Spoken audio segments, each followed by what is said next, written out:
Всех приветствую себя на канале. Сегодня будем готовить ростбиф. Многие ошибаются, думают, что ростбиф нужно готовить только из мраморной говядины. Но это не так. И некоторые рестораны готовят даже из говяжьей вырезки. Ну а я хочу сказать, что его можно приготовить из любой части говядины. Ну практически из любой. Сегодня я был на рынке и купил мякоть из тазобедренной части говядины. И решил, что покажу, как же готовят тот самый ростбиф в ресторанах. Поэтому давайте начинать. Кулинар, окей, мистер Вебинар. Посмотрел инсту и приготовил сам. Самое главное с мяса срезать все жиры и пленки. Но мне подфартило, и мясники срезали все сами. Но только немножко тут есть, чтобы я еще срезал. Ну а так в целом кусочек прям хороший. Пока отложу его в сторону и подготовлю остальные ингредиенты. Произвольно нарезаем чеснок. Вообще без разницы. Можно даже выдавить, но лучше не выдавливать, будет слишком мелкий. Как ни странно, да? Ингредиенты мы подготовили, чеснок нарезали. Теперь перейдем к мариновке. Это одна из самых важных частей этого рецепта. Сначала хорошо солим и перчим. Лучше всего это сделать с каждой стороны. Прям вот нормально вот так вот. У меня, кстати, раньше были специи свои, вот так они выглядели. И у меня был специальный микс для ростбифа. Сейчас покажу. Эти специи я уже как полгода не продаю на маркетплейсе. Ну а так для общего развития, вот посмотрите, пожалуйста. Здесь микс перец черный, розмарин и чеснок. Но сегодня мы его не будем использовать, потому что как бы нам не проплатили эту рекламу. Соли можно не бояться. Также добавляем чеснок, веточки розмарина и дижонскую горчицу.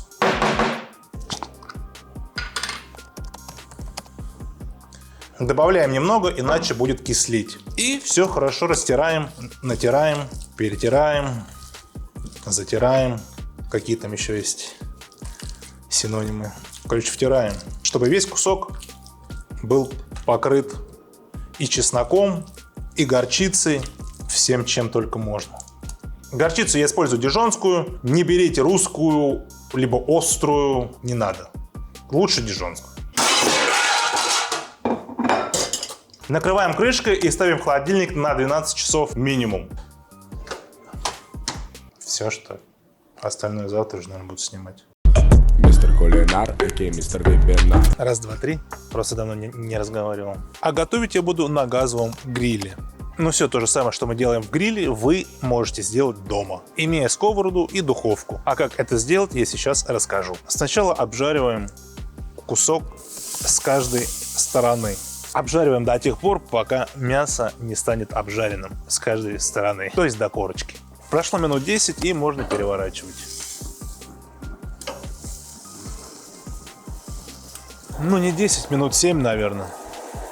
И запечатываем с каждой стороны. А пока обжаривается мясо, я хочу подготовить все для копчения.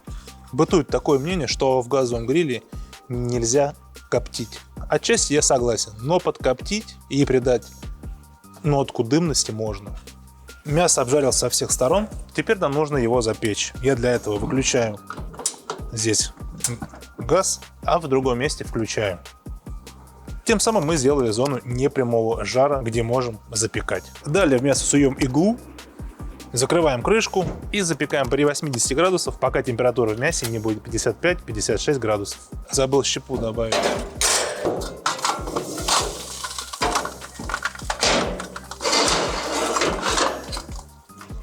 Ну и все, теперь ждем. Так, ну а как же это все приготовить дома? Вы просто берете все то же самое. Обжариваете на сковороде со всех сторон и потом ставите в духовку при температуре 80 градусов, пока температура в ростбифе не будет 55-56 градусов. Вот и все. Пошел дымок, началось копчение, легкое, поэтому нам остается только ждать.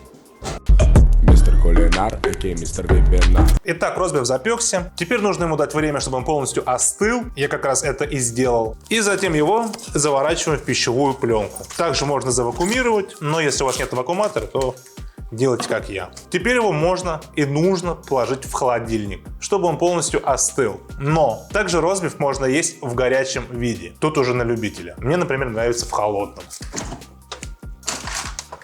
А пока сужается ростбиф, я покажу, как приготовить вкусную брускетту с ростбифом и соусом. Для этого нам потребуется творожный сыр, грамм 100, затем хрен, грамм 40, и дижонская горчица, также грамм 40. И перемешиваем. Ну вот. Так, соус готов. Нарезаем хлеб. Подойдет почти любой. Да на самом деле вообще любой подойдет хлеб. Идеально, конечно, чиабатта. Но я не нашел ее в магазине сегодня. Затем подсушиваем на сухой сковороде.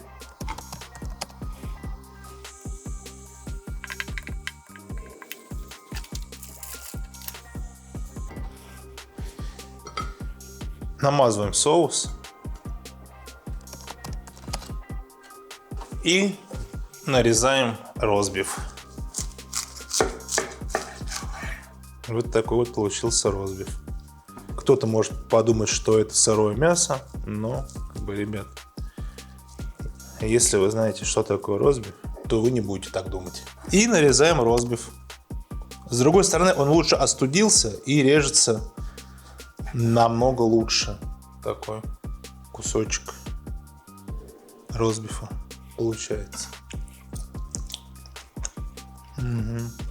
Выкладываем ростбиф. Пахнет прям копченостью. Я на самом деле не думал, что будет прям так сильно пахнуть. Потому что я до этого коптил на газовом гриле рыбу, и она была с таким легким запахом дыма. С таким легким. И сверху выкладываем рукколу. И получается вот такая вот брускетта.